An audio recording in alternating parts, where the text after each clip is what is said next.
Alright guys, so Xiaomi Philippines has launched the Redmi Note 8 series today. Today is October 11, and during the launch they announced that both the Redmi Note 8 and the Redmi Note 8 Pro will be available starting tomorrow, both in Lazada and select Xiaomi stores in the Philippines. So this will be the official retail package in the Philippines of the Redmi Note 8.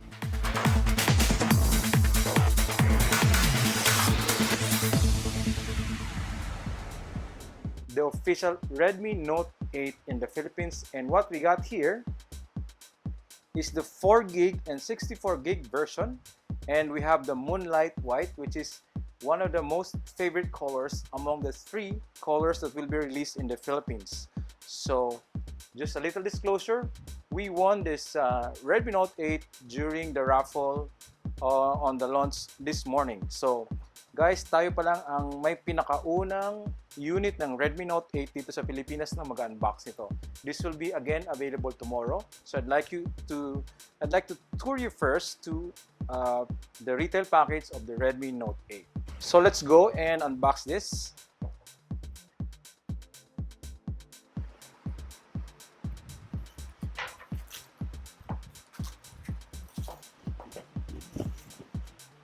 Let's go. So this is the packaging, guys. So it looks like this. Physically, there is no much change from the design of the Redmi Note 7 compared to this one. You still have the branding right at the bottom. And pag hinawakan mo siya, parang halos kaparehas lang ng Redmi Note 7. Ang pagkakaiba lang, the major change in the Redmi Note 8 are the cameras, because right now, this is the first ever quad cameras on a smartphone released in the Philippines. Quad, apat na camera sa likod at merong front camera. Okay? So let's open this. Pop this open.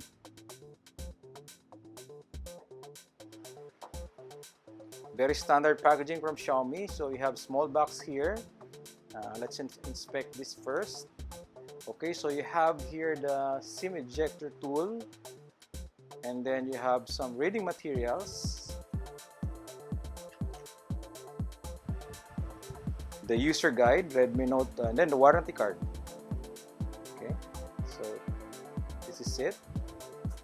And there's a free, parang ano na to, no? Usual drill na ni Xiaomi, that there is a free transparent casing for every retail unit, which is, again, we say that we appreciate brands including a free transparent casing for every brand new smartphones, because if you're going to buy a brand new phone right now, it will take you several months pa bago makabili ng transparent casing or casing for this smartphone. So that's a good move for all brands, including a free transparent casing. Okay, so let's put it here, and we have here the unit. Okay, lagay muna natin siya dyan. Let's inspect first the okay, so we have here standard, this is the 18-watt fast charger, okay, from Xiaomi. And then we have here the USB Type-C. USB Type-C. Standard na rin sa Xiaomi na kanilang USB cable or USB Type-C. Very good. And I think wala nang iba. Walang earphones. But you'll be surprised that Xiaomi did not remove the 3.5mm audio jack. Paulit-ulit nila sinabi kanina sa launch yan na they still included in the design the 3.5mm audio jack. Okay, so let's inspect the Redmi Note 8. So listen natin siya. Here we go. So there you go, the notable specs of the Redmi Note 8. So you have 4 cameras. You have 48 megapixel AI quad camera. So apat ang camera. Ang main camera niya ay 48 megapixel. And there is an ultra wide 5 megapixel, if I'm not mistaken, or 8 megapixel. And there are 2 cameras that has 2 megapixel camera. One is for the depth sensor, and the other 2 megapixel is for the macro lens. Alright, so the size of the screen is 6.3 inch and it has dot drop display. And this device is coming your way with Gorilla Glass 5, which is available sa likod at sa harap. Okay, and again, it has the high capacity 4000 milliamp hours battery, and this is powered by the Snapdragon 665 AIE chipset. Alright, so at the back, so here are important information that you should take note, that this one, the card slot has 3 cards for you to enjoy. So there are 2 nano SIM cards and micro SD. For those that who need additional storage, you still have the micro SD, dedicated micro SD card slot, which is really good. So there you go. That's the cameras, guys, of the Redmi Note 8. So makikita nyo, 4. So ito yung major, the primary camera. This is the 48 megapixel camera. Okay, and one of these, I'm not sure which one, is the 8 megapixel ultra wide camera, and one of these 2 is the depth sensor, and the other one is the macro lens. Alright, so and you'll see that the fingerprint scanner, hindi na linalagay sa on-screen, but they installed it right at the back, which is kind of classic pa, no? Alright, so there you go. And yung sa side niya, guys, tignan nyo, chrome ang design niya. Chrome yan. Alright. Up top, you have here, this is the first mic, noise cancelling mic on the top. And this one, pinagmamalaki ng Xiaomi that they did not remove the IR blaster. This is very useful because if you lost your remote control of your TV inside your room, you can still use this IR blaster. Okay, let's inspect the bottom. Alright, at the bottom you have here the second noise cancelling mic, and this is the 3.5mm audio jack, which is very important, especially for those who are video vlogging, because you can connect an external mic right here, and they have the USB Type-C and the speaker grill. On the left side, you have here the card slot. There you go. So tingnan natin para makita nyo rin. Okay. So this is the card slot, like what as advertised. You have 3 card slots here. So SIM 1, SIM 2, and then the micro SD card slot. Very good. All right. So on the right side naman, you have the volume control right here, and the power button and the volume control, which is just one piece right here. Okay, so let's peel this off. Okay. So again, guys, we are unboxing the official Redmi Note 8 that will be released in the Philippines. This is not the one that's coming from China. Okay, so let's so nakita nyo, nandyan yung branding ni Redmi sa chin, and then yung dot drop, there you go, the dot drop camera. So let's try to boot this up para makita nyo kung anong itsura.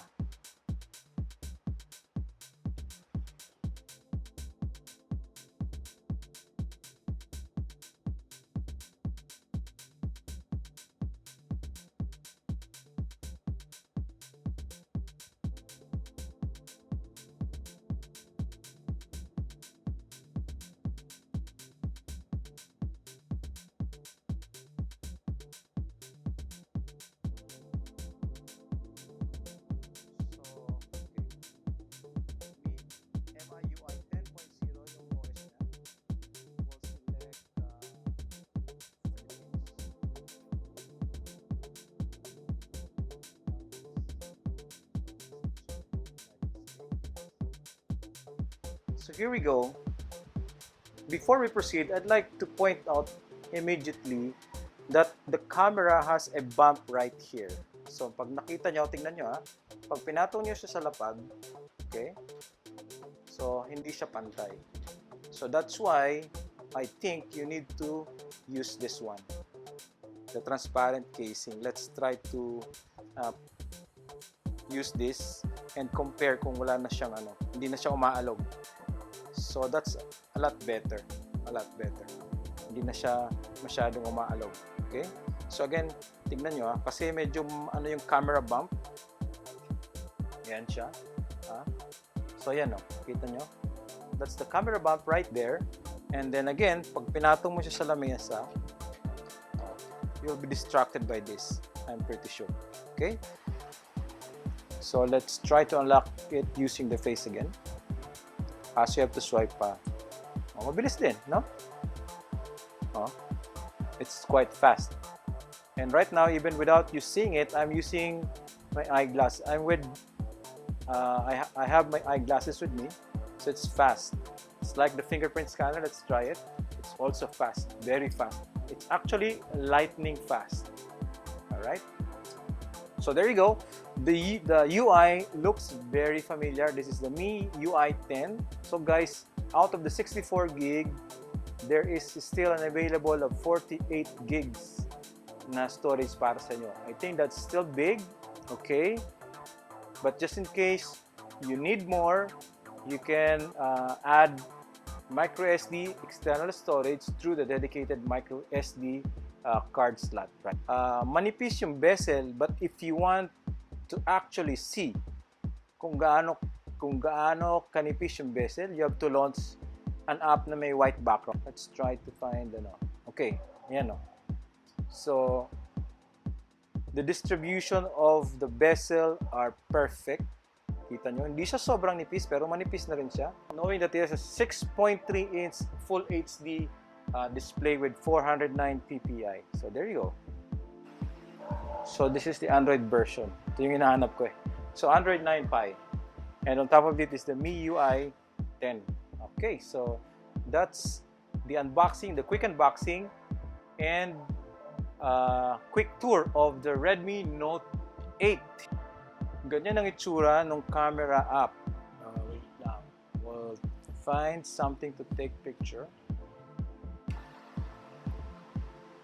Alright, so let's take a look at the 48 megapixel camera. Alright, and then let's preview it. There you go. Oh, one thing to notice, naka-turn on yung yung watermark. Okay? Naka-turn on yung water. And then by default, ito yung mas maganda rin kay Xiaomi, no? The camera app of Xiaomi can scan QR codes immediately without having to download additional app to scan QR codes. So just tapat mo lang siya sa may QR code, it will scan the details of the QR code. So one thing that you have to take note, mas maganda talaga yung feature na camera ni Xiaomi. Okay? So let's try. Okay, so ito sa baba, okay, nakita nyo siya. Can you see it? There is 1x right there. Okay, and then ito yung wide niya. That's the wide. Okay, the wide camera has 8 megapixel. So right here, you have the icon for the macro. Alright, so let's try it. Okay, wait lang And nagpo-focus pa siya. And then let's hit it. Ayun. So let's show it. Guys, so ganyan ka-detalyado, guys. Super detailed. Okay. So there you go. That's the sample of the macro. Alright. Alright, let's inspect the video. So right, here's the video. And video quality, yes, it can shoot 4K 30 FPS, 720 30 FPS, and 1080p 30 FPS. Okay, so take note that the rear camera can record 4K 30 FPS. Now let's find out the front camera. Okay, there you go. That's the front camera. Video quality 1080p, 720p. Okay, so the front camera can only record 1080p, 30 FPS. Pag naka-portrait mode, blur na blur yung background. Ito yung effect ng guys, ng meron kang depth depth sensor. Look at that. Wow. So you don't need a dedicated camera for product shots. So kung nagano ka guys, kung meron kang e-commerce store and you're taking pictures of your products, this is very useful. So this is the portrait. Meron pa siyang ibang, ayun, adjustable pa yung ano, yung aperture, no? So you can do f1.0. Wow. f1.0, lusaw na yung background niyan. Tingnan natin, ha.